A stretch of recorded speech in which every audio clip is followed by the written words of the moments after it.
సింహాచలంలో ఘోర ప్రమాదం జరిగింది. చందనోత్సవం వేళ అప్పన్న సన్నిధిలో అపశృతి చోటు చేసుకుంది. 300 రూపాయల టికెట్ కౌంటర్ దగ్గర గాలివానకు భారీ గోడ కూలిపోయింది. ఈ ఘటనలో 7గురు మృతి చెందారు. శిథిలాల కింద మరికొందరు ఉన్నారు. మృతుల్లో 3 మహిళలు, 4 పురుషులు ఉన్నారు.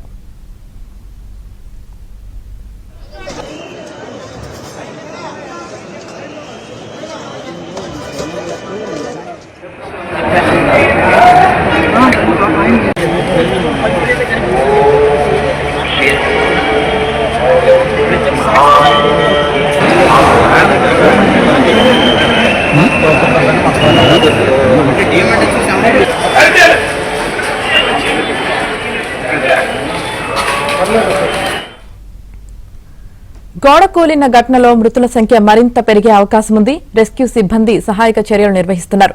ఘటనా స్థలానికి కలెక్టర్, హోంమంత్రి అనిత చేరుకుని పరిస్థితిని పర్యవేక్షిస్తున్నారు.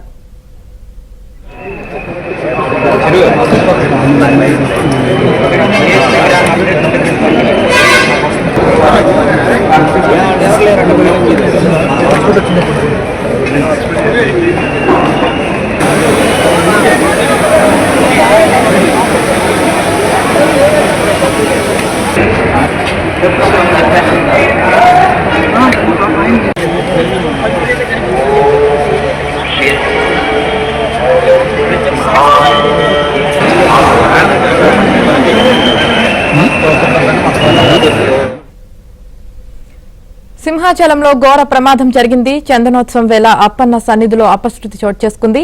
ఇక అక్కడ సహాయక చర్యలు ఏ విధంగా కొనసాగుతున్నాయి ఏంటి అన్నది మా ప్రతినిధి సత్య అందిస్తారు. సత్య, సింహాచలం చందనోత్సవం సందర్భంగా భక్తులు దేవస్థానానికి పోటెత్తారు. ఇదే సమయంలో నిన్న అర్ధరాత్రి నుంచి కూడా విపరీతంగా ఉరుములతో కూడిన వర్షాలు కురవడం, దీంతో సింహాచలంలో గోడ కూలిన ఘటనలో 300 క్యూ లైన్ లో ఉన్నటువంటి భక్తులు 7గురు భక్తులు చనిపోయినట్టుగా మనకు ఇప్పటి వరకు అధికారికంగా తెలుస్తోంది. ఈ ఘటనలో తీవ్ర దిగ్భ్రాంతి రెవెన్యూ శాఖ మంత్రి అనగాని సత్యప్రసాద్ అయితే ఈ ఘటనకు తీవ్ర దిగ్భ్రాంతి వ్యక్తం చేశారు. ముఖ్యంగా చందనోత్సవానికి ముందు, నిజరూప దర్శనానికి ముందు అనువంశిక ధర్మకర్త అయినటువంటి పోతుపాటి అశోక్ గజపతిరాజు దేవస్థానానికి వెళ్లి తొలి చందనోత్సవం నిజరూప దర్శనం తొలి దర్శనం చేసుకున్నారు. అదే సమయంలో రాష్ట్ర ప్రభుత్వం తరఫున పట్టు వస్త్రాల స్వామివారికి మంత్రి అనగాని సత్యప్రసాద్ దంపతులు సమర్పించారు. అనంతరం ఒక్కసారిగా భక్తులు 300 క్యూ లైన్ లో భారీగా భక్తులు చేరుకోవడం, ఇదే సమయంలో వర్షంకి పక్కన ఉన్నటువంటి సిమెంట్ గోడ ఒక్కసారిగా వారి మీద కూలడంతో చాలా మంది క్షతగాత్రులు అయినట్టుగా తెలుస్తోంది. ముఖ్యంగా పలువురు గాయపడడం పట్ల మంత్రి అనగాని సత్యప్రసాద్ ఆవేదన వ్యక్తం చేశారు. అక్కడే ఉండి సహాయక చర్యలను కూడా ఆయన హోంమంత్రి వంగలపూడి అనితతో కలిసి పర్యవేక్షిస్తున్నారు. చనిపోయిన వారి కుటుంబాలకు ప్రభుత్వం ఆదుకుంటుందని ఇప్పటికే ప్రభుత్వం స్పష్టం చేసింది. ఇది ఎన్డీఆర్ఎఫ్, ఎస్డీఆర్ఎఫ్ బృందాలు అక్కడ నిరంతరం పర్యవేక్షణ చేస్తున్నాయి, సహాయక చర్యలు చేపడుతోంది. ముఖ్యంగా గోడకూలిన ప్రాంతంలో సింహగిరి బస్టాండ్ నుంచి ఎగువకు వెళ్లే మార్గంలో షాపింగ్ కాంప్లెక్స్ వద్ద 300 టికెట్ క్యూ లైన్ లో ఈ సిమెంట్ గోడ కూలినట్టుగా చెబుతున్నారు. సింహాచలానికి ఈ 3 గోడ కూలిన దుర్ఘటనలో ఇప్పటికే సహాయక చర్యలు అయితే విస్తృతంగా చేస్తున్నారు. స్వయంగా మంత్రులు అక్కడే ఉండి పర్యవేక్షిస్తున్నారు. మరోవైపు దేవాదాయ శాఖ మంత్రి కూడా దేవాదాయ శాఖ మంత్రి ఆనం రామనారాయణ రెడ్డి కూడా దీని మీద స్పందించారు. మృతులకు ప్రగాఢ సానుభూతి తెలియజేయడంతో పాటు వరాహలక్ష్మీ నరసింహస్వామి దేవస్థానంలో ఘాట్ రోడ్ లో జరిగిన దుర్ఘటన పట్ల ఆయన తీవ్ర దిగ్భ్రాంతి వ్యక్తం చేశారు. ఈ విధంగా 7గురు అధికారికంగా ఇప్పటి వరకు చనిపోవడం, దీంతో ఎన్డీఆర్ఎఫ్ సిబ్బందిని సహాయక చర్యలకు ఆదేశించడంతో పాటు హోంమంత్రి స్వయంగా అక్కడ ఉండి సహాయక చర్యలను పర్యవేక్షిస్తున్నారు. తెల్లవారుజామున జరిగిన ఈ ఘటన చాలా దురదృష్టకరమని కూడా మంత్రి ఆనం రామనారాయణ రెడ్డి ఇలాంటి ఘటనలు మరలా పునరావృతం కాకుండా దేవాలయం చుట్టుపక్కల ఉన్నటువంటి గోడలను పటిష్టం చేస్తామని కూడా ఆయన చెప్పిన పరిస్థితి అయితే ఉంది. మరోవైపు ఈ ఈ ఘటన పైన స్పీకర్ చింతకాల అయ్యనపాత్రుడు కూడా స్పందించారు.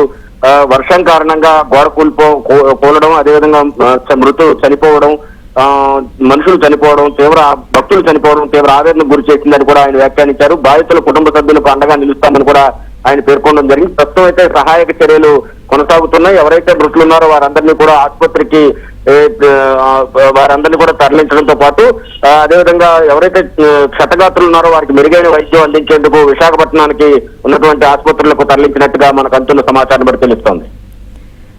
అలాగే ప్రస్తుతం ఇప్పుడు అంటే ఈ ప్రమాదంలో 7 మృతి చెందగా మరికొంతమంది గాయపడినట్లు కూడా తెలుస్తుంది. మరి గాయపడిన వారి పరిస్థితి ఏ విధంగా ఉంది? గాయపడిన వారి అయితే ఇప్పటికే క్షతగాత్రులందరినీ కూడా ఆసుపత్రికి తరలించే ప్రక్రియ అయితే కొనసాగుతోంది. ఆ శిథిలాల కింద ఎవరైనా చిక్కుకుని ఉన్నారా అనేది కూడా పరిశీలిస్తూ ఉన్నారు. మొత్తం మీద తీసుకుంటే అర్ధరాత్రి సమయం, తెల్లవారుజామున సమయంలో జరగడంతో సహాయక చర్యలు కొంత మేరకు ఇబ్బంది కలిగిన పరిస్థితి అయితే ఉంది. ముఖ్యంగా వర్షం ఒకవైపు పడుతుండడం కూడా సహాయక చర్యలు పూర్తి స్థాయిలో చేయడానికి విఘాతంగా ఉన్నప్పటికీ కూడా ప్రభుత్వ యంత్రాంగం మొత్తం అక్కడే ఉండి సహాయక చర్యలు చేస్తూ ఎవరైతే క్షతగాత్రులు ఉన్నారో అందరినీ ఆసుపత్రికి తరలిస్తున్నారో, ఎవరైతే చనిపోయినారో వారి వివరాలు కూడా సేకరించే కార్యక్రమం అయితే చేస్తున్న పరిస్థితి అయితే ఉంది. ఈ విధంగా భక్తులకు ఈ విధంగా జరగడం చాలా బాధాకరం అని కూడా మంత్రులందరూ కూడా స్పందిస్తున్నారు. అదే సమయంలో ఎవరైతే ఈ విధంగా చందనోత్సవంలో నిజరూప దర్శనం కోసం వచ్చినటువంటి భక్తులు ఈ విధంగా చనిపోవడం బాధాకరమని మంత్రులు ముఖ్యంగా మంత్రి దేవాదాయ శాఖ మంత్రి ఆనం రామనారాయణ రెడ్డి కూడా కొద్దిసేపటి క్రితం ప్రకటించారు. క్షతగాత్రులకు మెరుగైన వైద్యం అందించాలని కూడా వారంతా ఆదేశించిన పరిస్థితి అయితే ఉంది. రైట్ సత్య, అలాగే మరి ఇప్పుడు ఈ ప్రమాదానికి గాలివానకి భారీ టెంట్ వచ్చి గోడ మీద పడింది, దానివల్ల ఈ గోడ కూలింది అని కూడా అంటున్నాం. దీనికి సంబంధించి మీ దగ్గర ఉన్న అప్డేట్స్ ఏంటి? అంటే ఏదైతే ప్రమాదం జరగడానికి విపరీతమైన గాలి వీయడం, అదేవిధంగా అక్కడ పక్కనే ఉన్నటువంటి టెంట్ వచ్చి గోడ మీద పడినట్టుగా చెబుతూ ఉన్నారు. దీంతో గోడ బరువుకి పూర్తిగా నానిపోయి ఉండడం, పునాదులు గట్టిగా లేకపోవడంతో అది భక్తులపై కూలినట్టుగా తెలుస్తోంది. దీంతో ఈ విషయం పైన పూర్తి స్థాయి విచారణ కూడా ఆదేశించినట్టు హోంమంత్రి అనిత కూడా కొద్దిసేపటి క్రితం ప్రకటించారు. దీని వెనక గోడ కూలడానికి గల కారణం అయితే కేవలం పటిష్టంగా లేకపోవడమైనా వేరే కారణాలు ఏమైనా ఉన్నాయా అనే యాంగిల్లో కూడా పూర్తి స్థాయిలో విచారించాలని హోంమంత్రి అనిత కొద్దిసేపటి క్రితం పోలీసు ఉన్నతాధికారులకు ఆదేశాలు ఇచ్చారు. ఆ దిశగా ఇప్పటికే పోలీసులు కూడా చర్యలు చేపట్టినట్టుగా తెలుస్తోంది. రైట్, థ్యాంక్ యూ సత్య.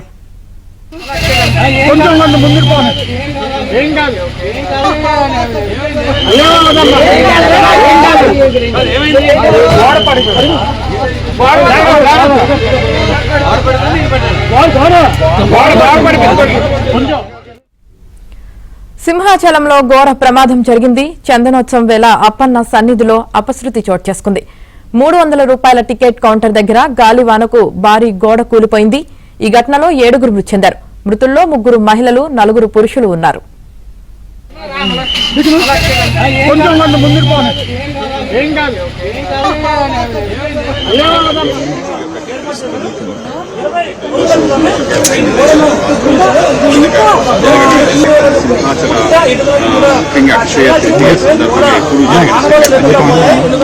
అలాగే మట్టి బ్రిక్స్ ఉన్నా కూడా ఆ విధంగా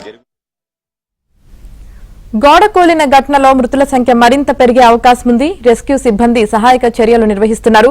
ఘటనా స్థలానికి కలెక్టర్, హోంమంత్రి అనిత చేరుకుని పరిస్థితిని పర్యవేక్షిస్తున్నారు. అక్కడ గోడ కనిపిస్తుందా?